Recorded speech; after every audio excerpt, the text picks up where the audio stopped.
Paika-ika at nakatungkod si Senador Jingo Estrada nang umuwi sa Pilipinas mula Amerika. Ayon sa Senador, posibleng bumalik ulit siya sa Amerika dahil may nadiskubre ang mga doktor dong bali sa kanyang tuhod. Sa kabila nito, wala raw siyang balak takbuhan ang kasong plunder. Narito ang report ni Haji Rieta.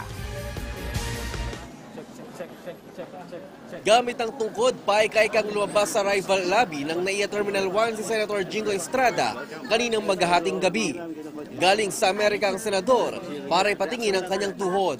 An Estrada, ang pagbabalik bansa niya ay patunay na hindi niya tatakbuhan ang kasong plunder laban sa kanya. Wala naman akong balak na tumakas katulad ng sinasabi na iba, ng aming mga detractors. Sa resolusyon ng Ombudsman, nakita ng probable cause o sapat na basehan para kasuhan ng plunder sa Sandigan Bayan sa Estrada. Aabot umano sa 183 million pesos ang nakuhang kickback ng senador mula sa ilang ghost project ng mga peking NGO ni Janet Lee Napoles na pinondohan ng PDAF. Sa kanyang sinumpang salaysay, sinabi ng provisional state witness na si Ruby Tuason na siya mismo ang naghatid ng kickback kay Estrada.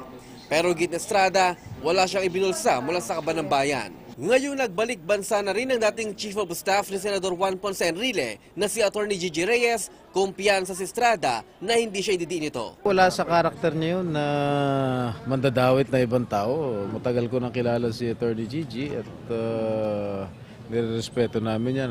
Senator, if ever maging whistleblower siya, what do you think will happen? Wala.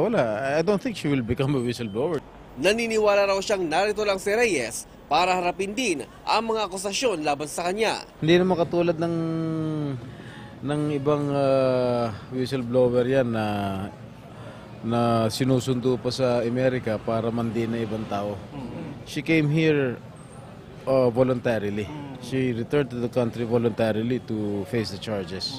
Ngayon pa lang, sinabi ng Estrada na posible rin siyang bumalik sa Amerika. May nadiscover raw kasi mga doktor doon na bali sa kanyang kaliwang tuhod. Meron yatang hidden fracture na sinasabi ng doktor that might need a surgery. Well, actually pinababalik ako sa July to conduct further tests. But hindi natin alam kung ano mangyari. Saan to, sir? Sa Amerika to? Sa San Francisco. Pero kung issue na ko ng warat, paano ko pupunta? Sinundo si Estrada ng kanyang mga anak at asawa sa airport na nauna nang dumating galing ng Amerika. Para sa unang balita, Haji Rieta reporting.